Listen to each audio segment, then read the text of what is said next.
talk about are drums and drum sizes of congas to start with. Most drums typically come, the highest drum is called the quinto, and it usually is an 11-inch. It can, LP also has a drum called the re quinto, which is smaller, is around 9 3/4 inches, and inches meaning the diameter of the drum head. Most of these drums are around 27 inches tall. Or the fiberglass ones, which are lighter, are also a little shorter than the wood.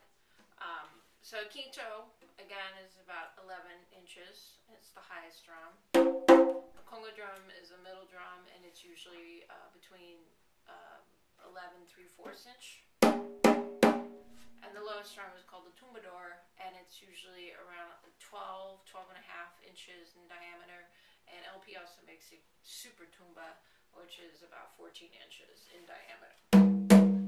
So usually when somebody starts out playing congas, I recommend that they get whatever set, because some sets like the LP Aspire is a smaller set. They might be 11 and 10 for the sizes and diameter for the drums.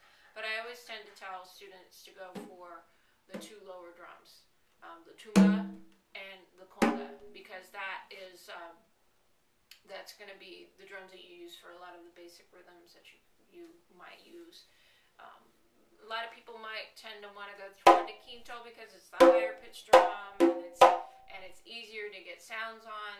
But as far as learning how to do technique and getting your hands right, I prefer and I would recommend using a low drum. So before we get on to that, when you do get your drums, the best way to tune them is to make sure that the drum is tuned within all of its tuning lugs. So you want to make sure that the drum is in tune with itself. And then when you tune it with other drums, the best rule of thumb is to tune it to Here Comes the Bride. Here comes the bride, that da da da da. And then from up. And then that kind of is a really good frame of reference as far as tuning them in a roll, fourth, or maybe even a fifth if you like it, or a third. Everybody's different as far as that's concerned. So, secondly, we're going to just talk about a warm-up exercise. And again, for any kind of technique, any kind of warm-up, I will use a tuba drum. I'll use the lowest drum. And the reason why is because it has the bigger surface area in which to lay your hands on. And with a bigger drum, you can put both hands on there and really get a good stretch in, or if you're working on technique or heel toe, which we will discuss later, it just allows for your hands to fit on there. For me too.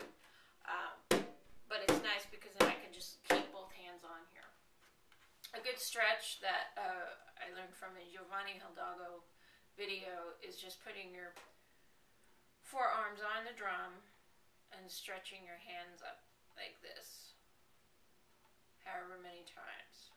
Other stretches could be a yoga pose where you're doing this and you're just trying to really stretch out the shoulders and the forearms, and going around on the other side. Or if you need to do this, or if you need to do that. Any kind of yoga exercise stretches work. What I do to also warm up on the drum is put both hands on the drum and then just let them come down. And this is an important motion because this is kind of what you want to use when you play.